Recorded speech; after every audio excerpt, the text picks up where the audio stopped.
आप सभी से अनुरोध है कि यदि आप इन वीडियोस को लाइक, शेयर या सब्सक्राइब नहीं भी कर सकते तो इन्हें पूरा अवश्य सुनें। श्री वाल्मीकि निर्मित आर्ष रामायण आदि काव्य के बालकांड में 31वां सर्ग। तदनंतर विश्वामित्र के यज्ञ की रक्षा करके कृतकृत्य हुए श्री राम और लक्ष्मण ने उस यज्ञशाला में ही वह रात बिताई। उस समय वे दोनों वीर बड़े प्रसन्न थे। उनका हृदय हर्षोल्लास से परिपूर्ण था। रात बीतने पर जब प्रातः काल आया तब वे दोनों भाई पूर्वाह्न काल के नित्य कर्म से निवृत्त होकर विश्वामित्र मुनि तथा अन्य ऋषियों के पास साथ साथ गए। वहां जाकर उन्होंने प्रज्वलित अग्नि के समान तेजस्वी मुनिश्रेष्ठ विश्वामित्र को प्रणाम किया और मधुर भाषा में यह परम उदार वचन कहे। मुनिवर, हम दोनों किंकर आपकी सेवा में उपस्थित हैं। मुनिश्रेष्ठ, आज्ञा दीजिए, हम क्या सेवा करें? उन दोनों के ऐसा कहने पर वे सभी महर्षि विश्वामित्र को आगे करके श्री रामचंद्र जी से बोले, नरश्रेष्ठ, मिथिला के राजा जनक को परम धर्ममय यज्ञ प्रारंभ होने वाला है। उसमें हम सब लोग जाएंगे। पुरुष सिंह, तुम्हें भी हमारे साथ वहां चलना है। वहां एक बड़ा ही अद्भुत धनुष रत्न है, तुम्हें उसे देखना चाहिए। पुरुष प्रवर, पहले कभी यज्ञ में पधारे हुए देवताओं ने जनक के किसी पूर्व पुरुष को वह धनुष दिया था। वह कितना प्रबल और भारी है, इसका कोई मापतोल नहीं है। वह बहुत ही प्रकाशमान एवं भयंकर है। मनुष्यों की तो बात ही क्या है। देवता, गंधर्व, असुर तथा राक्षस भी किसी तरह उसकी प्रत्यंचा नहीं चढ़ा पाते। उस धनुष की शक्ति का पता लगाने के लिए कितने ही महाबली राजा और राजकुमार आए, किंतु कोई भी उसे चढ़ा न सके। कुकुत्सकुल नंदन पुरुष सिंह राम, वहां चलने से तुम महामना मिथिला नरेश के उस धनुष को तथा उनके परम अद्भुत यज्ञ को भी देख सकोगे। नरश्रेष्ठ, मिथिला नरेश ने अपने यज्ञ के फल रूप में उस उत्तम धनुष को मांगा था। अतः संपूर्ण देवताओं तथा भगवान शंकर ने उन्हें वह धनुष प्रदान किया था।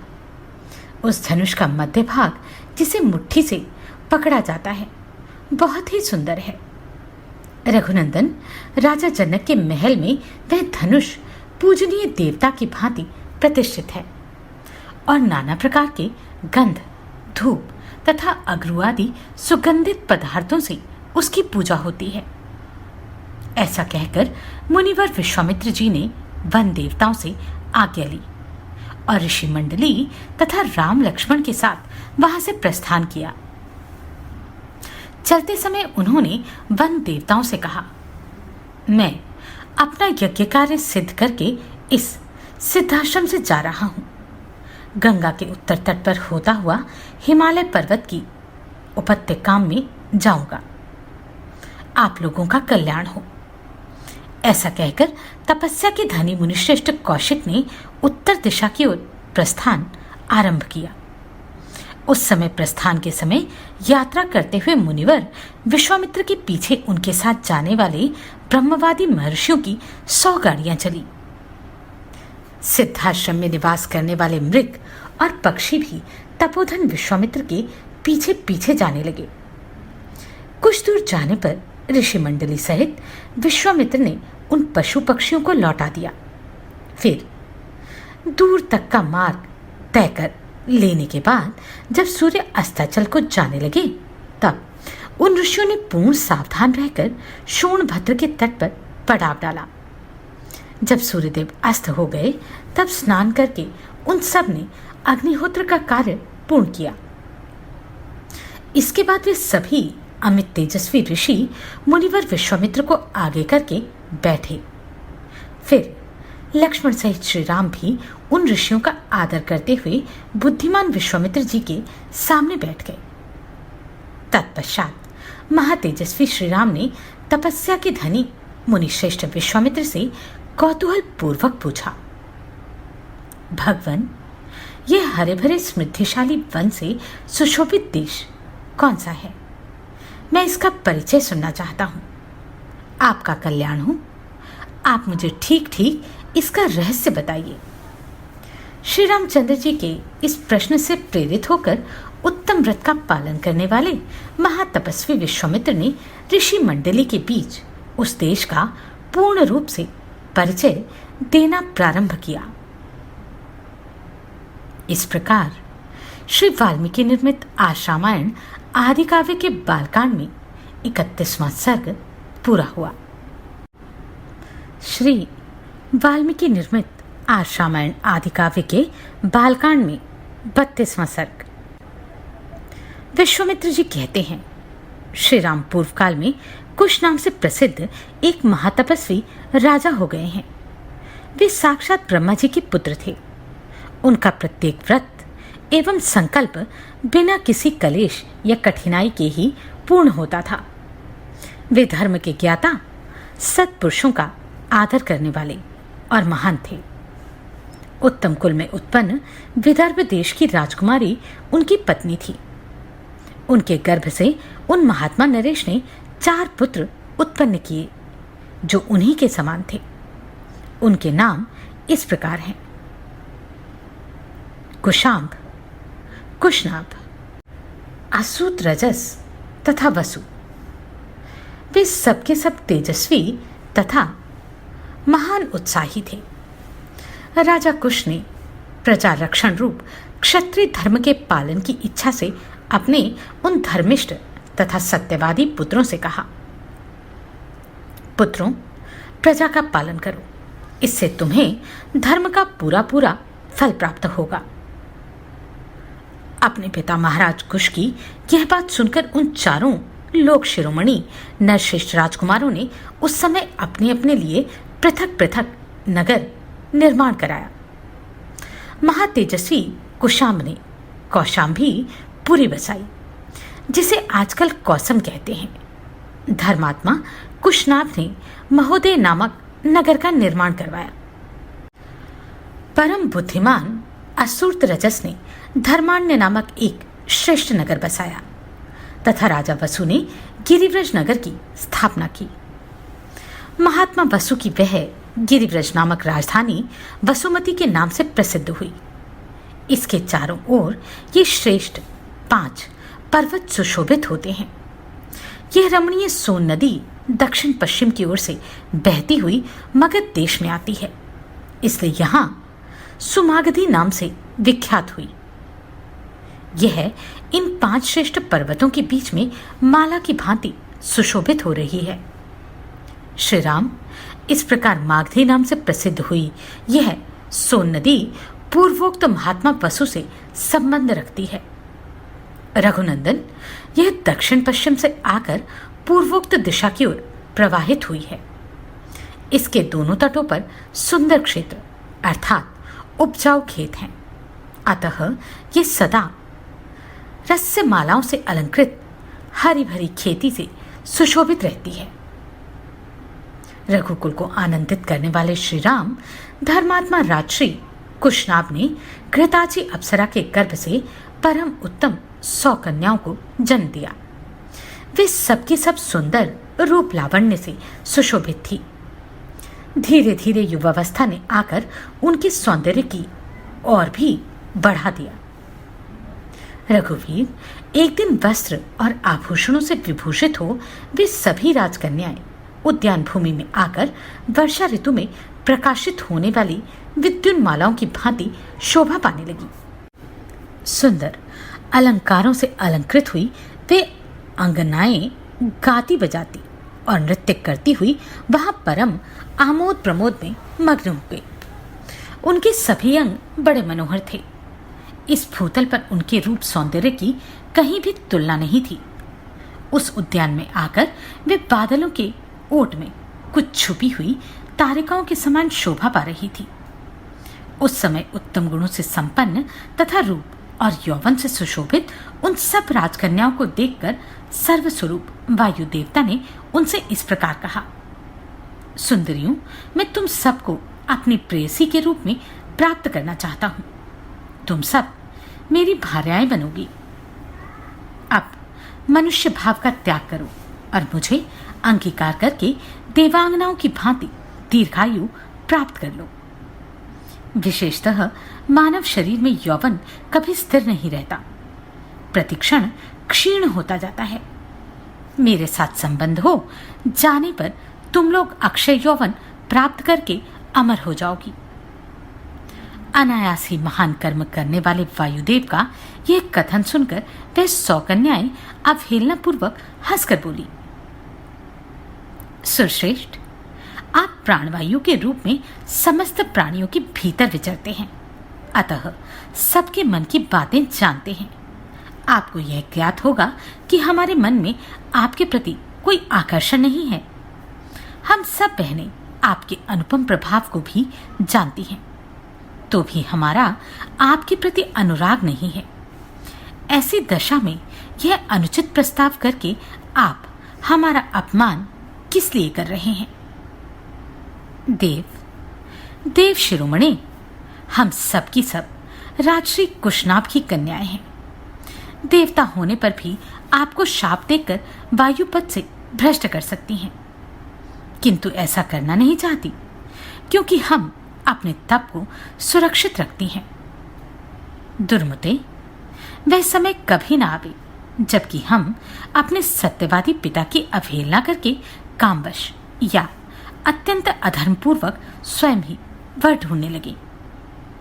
हम लोगों पर हमारे पिताजी का प्रभुत्व है।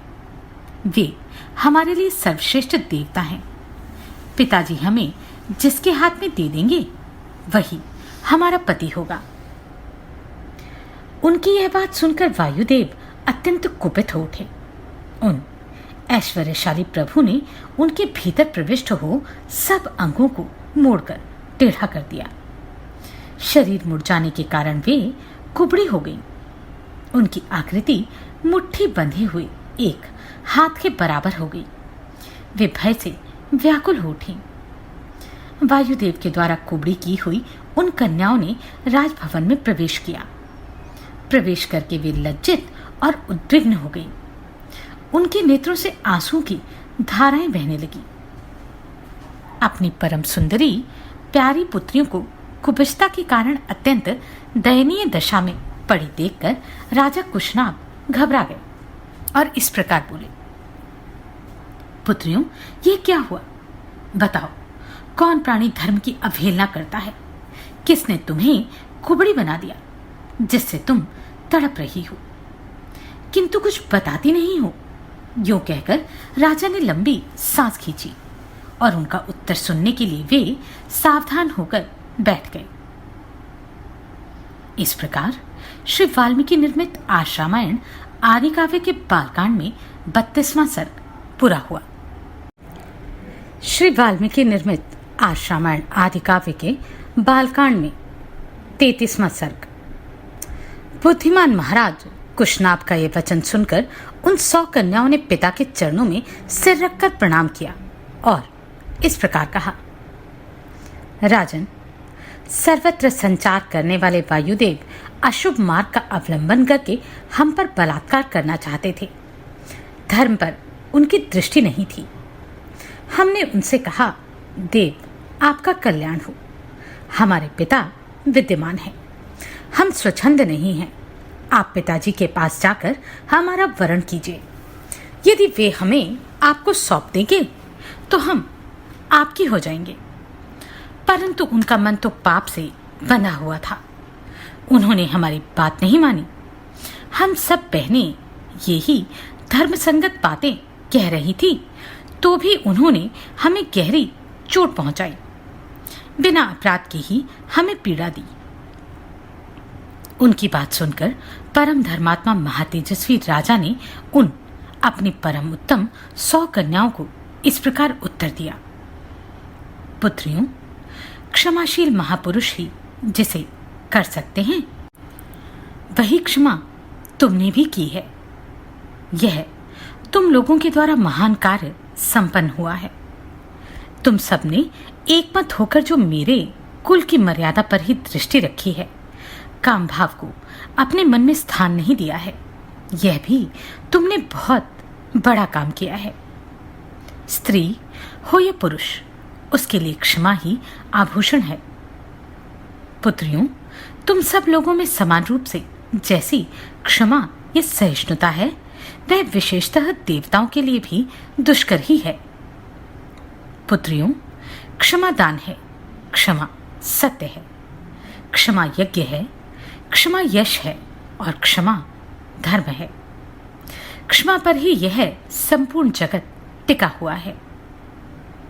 कुकुत्सकुल नंदन श्री राम, देवतुल्य पराक्रमी राजा कुशनाभ ने कन्याओं से ऐसा कहकर उन्हें अंतःपुर में जाने की आज्ञा दे दी और मंत्रणा के तत्व को जानने वाले उन नरेश ने स्वयं मंत्रियों के साथ बैठकर कन्याओं के विवाह के विषय में विचार आरंभ किया। विचारणीय विषय वह था कि किस देश में, किस समय और किस सुयोग्य वर के साथ उनका विवाह किया जाए। उन्हीं दिनों चूली नाम से प्रसिद्ध एक महातेजस्वी सदाचारी एवं उधर्वरेता नैष्टिक ब्रह्मचारी मुनि वेदोक्त तप का अनुष्ठान कर रहे थे अथवा ब्रह्म चिंतन रूप तपस्या में संलग्न थे। श्री राम, तुम्हारा भला हो। उस समय एक गंधर्व कुमारी वहां रहकर उन तपस्वी मुनि की उपासना अर्थात अनुग्रह की इच्छा से सेवा करती थी। उसका नाम था सोमदा। वह उर्मिला की पुत्री थी। वह प्रतिदिन मुनि को प्रणाम करके उनकी सेवा में लगी रहती थी तथा धर्म में स्थित रहकर समय समय पर सेवा के लिए उपस्थित होती थी। इससे उसके ऊपर वे गौरवशाली मुनि बहुत संतुष्ट हुए। रघुनंदन, शुभ समय आने पर चूली ने उस गंधर्व कन्या से कहा, शुभे, तुम्हारा कल्याण हो। मैं तुम पर बहुत संतुष्ट हूं। बोलो, तुम्हारा कौन सा प्रिय कार्य सिद्ध करूं। मुनि को संतुष्ट जानकर गंधर्व कन्या बहुत प्रसन्न हुई।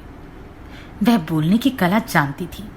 उसने वाणी के मर्मज्ञ मुनि से मधुर स्वर में इस प्रकार कहा, महर्षि, आप ब्राह्मी संपत्ति अर्थात ब्रह्म तेज से संपन्न होकर ब्रह्म स्वरूप हो गए हैं। अतएव आप महान तपस्वी हैं। मैं आपसे बाह्य तप अर्थात ब्रह्म ज्ञान एवं वेदोक्त तप से युक्त धर्मात्मा पुत्र प्राप्त करना चाहती हूं। मुने, आपका भला हो। मेरे कोई पति नहीं है। मैं ना तो किसी की पत्नी हुई हूं, ना आगे होंगी। आपकी सेवा में आई हूं। आप अपने ब्रह्मकाल अर्थात तप शक्ति से मुझे पुत्र प्रदान करें। उस गंधर्व कन्या की सेवा से संतुष्ट हुए ब्रह्मर्षि चूली ने उसे परम उत्तम ब्राह्मतम से संपन्न पुत्र प्रदान किया। वह उनके मानसिक संकल्प से प्रकट हुआ मानस पुत्र था। उसका नाम ब्रह्मदत्त हुआ। कुशनाभ के यहाँ जब कन्याओं के विवाह का विचार चल रहा था, उस समय राजा ब्रह्मदत्त उत्तम लक्ष्मी से संपन्न हो काम्पिल्या नामक नगरी में उसी तरह निवास करते थे जैसे स्वर्ग के अमरावतीपुरी में देवराज इंद्र। कुकुत्स कुलभूषण श्री राम तब परम धर्मात्मा राजा कुशनाभ ने ब्रह्मदत्त के साथ अपनी 100 कन्याओं को ब्याह देने का निश्चय किया। महातेजस्वी भूपाल राजा कुशनाभ ने ब्रह्मदत्त को बुलाकर अत्यंत प्रसन्नचित्त से उन्हें अपनी 100 कन्याएं सौंप दी। रघुनंदन, उस समय देवराज इंद्र के समान तेजस्वी पृथ्वीपति ब्रह्मदत्त ने क्रमशः उन सभी कन्याओं का पाणी ग्रहण किया। विवाह काल में उन कन्याओं के हाथों का ब्रह्मदत्त के हाथ से स्पर्श होते ही वे सबकी सब कन्याएं कुब्जत्व दोष से रहित, निरोग तथा उत्तम शोभा से संपन्न प्रतीत होने लगी। वात रोग के रूप में आए हुए वायुदेव ने उन कन्याओं को छोड़ दिया।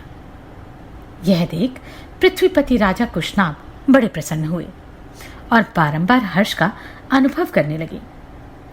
भूपाल राजा ब्रह्मदत्त का विवाह कार्य संपन्न हो जाने पर महाराज कुशनाभ ने उन्हें पत्नियों तथा पुरोहितों सहित आदर पूर्वक विदा किया।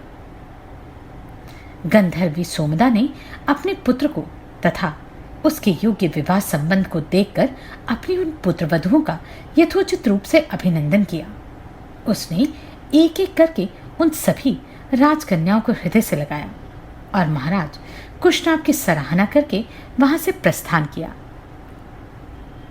इस प्रकार श्री वाल्मीकि निर्मित आश्रामायण आदि काव्य के बालकांड में 33वां सर्ग पूरा हुआ।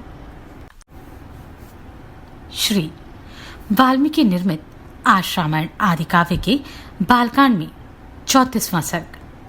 रघुनंदन विवाह करके जब राजा ब्रह्मदत्त चले गए तब पुत्रहीन महाराज कुशनाभ ने श्रेष्ठ पुत्र की प्राप्ति के लिए पुत्रेष्टि यज्ञ का अनुष्ठान किया। उस यज्ञ के होते समय परम उदार ब्रह्म कुमार महाराज कुश ने भूपाल कुशनाभ से कहा, बेटा, तुम्हें अपने समान ही परम धर्मात्मा पुत्र प्राप्त होगा। तुम गाधी नामक पुत्र प्राप्त करोगे और उसके द्वारा तुम्हें संसार में अक्षय कीर्ति उपलब्ध होगी। श्री राम पृथ्वीपति कुशनाभ से ऐसा कहकर राजश्री कुश आकाश में प्रविष्ट हो सनातन ब्रह्मलोक को चले गए। कुछ काल के पश्चात बुद्धिमान राजा कुशनाभ के यहाँ परम धर्मात्मा गाधी नामक पुत्र का जन्म हुआ। कुकुत्स कुलभूषण रघुनंदन वे परम धर्मात्मा राजा गाधी मेरे पिता थे। मैं कुश के कुल में उत्पन्न होने के कारण कौशिक कहलाता हूं। राघव मेरे एक ज्येष्ठ बहन भी थी जो उत्तम व्रत का पालन करने वाली थी। उसका नाम सत्यवती था। वह ऋचिक मुनि को ब्याही गई थी। अपने पति का अनुसरण करने वाली सत्यवती शरीर सहित स्वर्गलोक को चली गई थी। वही परम उदार महानदी कौशिकी के रूप में भी प्रकट होकर इस भूतल पर प्रवाहित होती है। मेरी वे बहन जगत के हित के लिए हिमालय का आश्रय लेकर नदी रूप में प्रवाहित हुई। वह पुण्य सलीला दिव्य नदी बड़ी रमणीय है।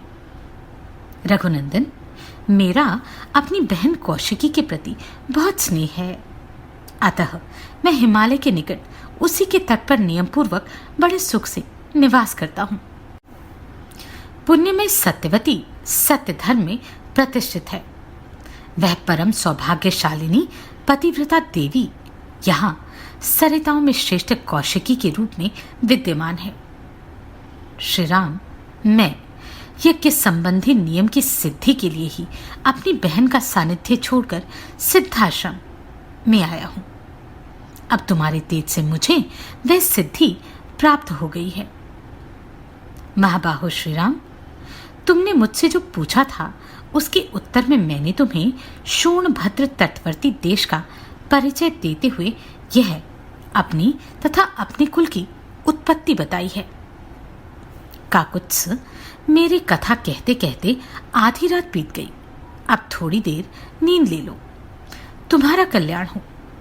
मैं चाहता हूं कि अधिक जागरण के कारण हमारी यात्रा में विघ्न न पड़े। सारे वृक्ष निष्कंप जान पड़ते हैं, इनका एक पत्ता भी नहीं हिलता है। पशु पक्षी अपने अपने वास स्थान में छिपकर बसेरे लेते हैं।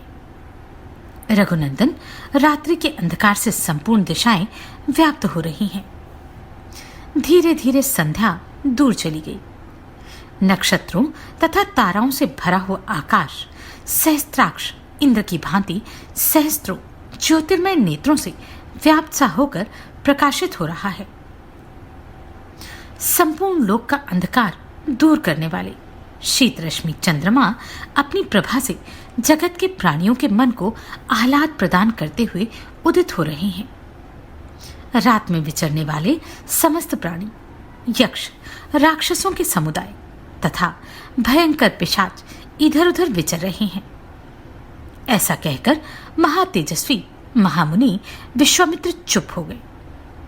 उस समय सभी मुनियों ने साधुवाद देकर विश्वामित्र जी की भूरी भूरी प्रशंसा की। कुशपुत्रों का यह वंश सदा ही महान धर्मपरायण रहा है। कुशवंशी महात्मा श्रेष्ठ मानव ब्रह्मा जी के समान तेजस्वी हुए हैं। महायशस्वी विश्वामित्र जी अपने वंश में सबसे बड़े महात्मा आप ही हैं तथा सरिताओं में श्रेष्ठ कौशिकी भी आपके कुल की कीर्ति को प्रकाशित करने वाली है। इस प्रकार आनंद मग्न हुए उन मुनिवरों द्वारा प्रशंसित श्रीमान कौशिक मुनि अस्त हुए सूर्य की भांति नींद लेने लगे। यह कथा सुनकर लक्ष्मण सहित श्री राम को भी कुछ विस्मय हो आया। वे भी मुनिश्रेष्ठ विश्वामित्र की सराहना करके नींद लेने लगे। इस प्रकार श्री वाल्मीकि निर्मित आज रामायण आदि काव्य के बालकांड में 34वां सर्ग पूरा हुआ। श्री वाल्मीकि निर्मित आज रामायण आदि काव्य के बालकांड में 35वां सर्ग। महर्षियों सहित विश्वामित्र ने रात्रि के शेष भाग में सोनभद्र के तट पर शयन किया। जब रात बीती और प्रभात हुआ तब वे श्री रामचंद्र जी से इस प्रकार बोले, श्री राम, रात बीत गई, प्रातः काल हो गया, तुम्हारा कल्याण हो। उठो उठो और चलने की तैयारी करो। मुनि की बात सुनकर पूर्वाह्न काल का नित्य नियम पूर्ण करके श्री राम चलने को तैयार हो गए और इस प्रकार बोले, ब्राह्मण, शुभ जल से परिपूर्ण तथा अपने तटों से सुशोभित होने वाला यह सोनभद्र तो अथाह जान पड़ता है। हम लोग किस मार्ग से चलकर इसे पार करेंगे? श्री राम के ऐसा कहने पर विश्वामित्र बोले, जिस मार्ग से महर्षिगण सोनभद्र को पार करते हैं उसका मैंने पहले से ही निश्चय कर रखा है। वह मार्ग यह है। बुद्धिमान विश्वामित्र के ऐसा कहने पर वे महर्षि नाना प्रकार के वनों की शोभा देखते हुए वहां से प्रस्थित हुए। बहुत दूर का मार्ग तय कर लेने पर दोपहर होते होते उन सब लोगों ने मुनिजन सेवित सरिताओं में श्रेष्ठ गंगा जी के तट पर पहुंचकर उनका दर्शन किया। हंसों तथा सारसों से सेवित पुण्य सलीला भगीरथी का दर्शन करके श्री रामचंद्र जी के साथ समस्त मुनि बहुत प्रसन्न हुए। उस समय सबने गंगा जी के तट पर डेरा डाला। फिर विधिवत स्नान करके देवताओं और पितरों का तर्पण किया। उसके बाद अग्निहोत्र करके अमृत के समान मीठे हविष्य का भोजन किया। तदनंतर वे सभी कल्याणकारी महर्षि प्रसन्नचित हो महात्मा विश्वामित्र को चारों ओर से घेरकर गंगा जी के तट पर बैठ गए। जब वे सब मुनि स्थिर भाव से विराजमान हो गए और श्री राम तथा लक्ष्मण भी यथा योग्य स्थान पर बैठ गए, तब श्री राम ने प्रसन्नचित होकर विश्वामित्र जी से पूछा, भगवान, मैं यह सुनना चाहता हूं कि 3 मार्गों से प्रवाहित होने वाली नदी ये गंगा जी किस प्रकार 3 लोकों में घूमकर नदियों और नदियों के स्वामी समुद्र में जा मिली है। श्री राम के इस प्रश्न द्वारा प्रेरित हो महामुनि विश्वामित्र ने गंगा जी की उत्पत्ति और वृद्धि की कथा कहना आरंभ किया। श्री राम, हिम्बा नामक एक पर्वत है जो समस्त पर्वतों का राजा तथा सब प्रकार के धातुओं का बहुत बड़ा खजाना है। हिमवान की 2 कन्याएं हैं जिनके सुंदर रूप की इस भूतल पर कहीं तुलना नहीं होती।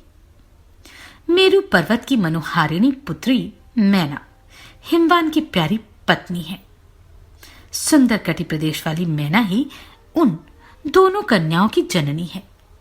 रघुनंदन, मैना के गर्भ से जो पहली कन्या उत्पन्न हुई वही ये गंगा जी है। ये हिमवान की ज्येष्ठ पुत्री है। हिमवान की ही दूसरी कन्या जो मैना के गर्भ से उत्पन्न हुई उमा नाम से प्रसिद्ध है। कुछ काल के पश्चात सब देवताओं ने देव कार्य की सिद्धि के लिए ज्येष्ठ कन्या गंगा जी को, जो आगे चलकर स्वर्ग से त्रिपतका नदी के रूप में अवतीर्ण हुई, गिरिराज हिमालय से मांगा। हिमवान ने त्रिभुवन का हित करने की इच्छा से स्वच्छंद पथ पर विचरने वाली अपनी लोक पाविनी पुत्री गंगा को धर्मपूर्वक उन्हें दे दिया। तीनों लोगों के हित की इच्छा वाले देवता त्रिभुवन की भलाई के लिए ही गंगा जी को लेकर मन ही मन कृतार्थ का अनुभव करते हुए चले गए। रघुनंदन गिरिराज की जो दूसरी कन्या उमा थी, वे उत्तम एवं कठोर व्रत का पालन करती हुई घोर तपस्या में लग गई। उन्होंने तपोमय धन का संचय किया। गिरिराज ने उग्र तपस्या में संलग्न हुई अपनी वह विश्व वंदिता पुत्री उमा अनुपम प्रभावशाली भगवान रुद्र को ब्याह दी। रघुनंदन, इस प्रकार सरिताओं में श्रेष्ठ गंगा तथा भगवती उमा, ये दोनों गिरिराज हिमालय की कन्याएं हैं। सारा संसार इनके चरणों में मस्तक झुकाता है। गतिशीलों में श्रेष्ठ तात श्री राम, गंगा जी की उत्पत्ति के विषय में ये सारी बातें मैंने तुम्हें बता दी। ये त्रिपथ गामिनी कैसे हुई, यह भी सुन लो। पहले तो ये आकाश मार्ग में चली गई। तत्पश्चात ये गिरि राजकुमारी गंगा रमणीया देव नदी के रूप में देवलोक में आरूढ़ हुई थी। फिर जल रूप में प्रवाहित हो लोगों के पाप दूर करती हुई रसातल में पहुंची थी। इस प्रकार वाल्मीकि निर्मित आज रामायण आदि काव्य के बालकांड में 35वां सर्ग पूरा हुआ।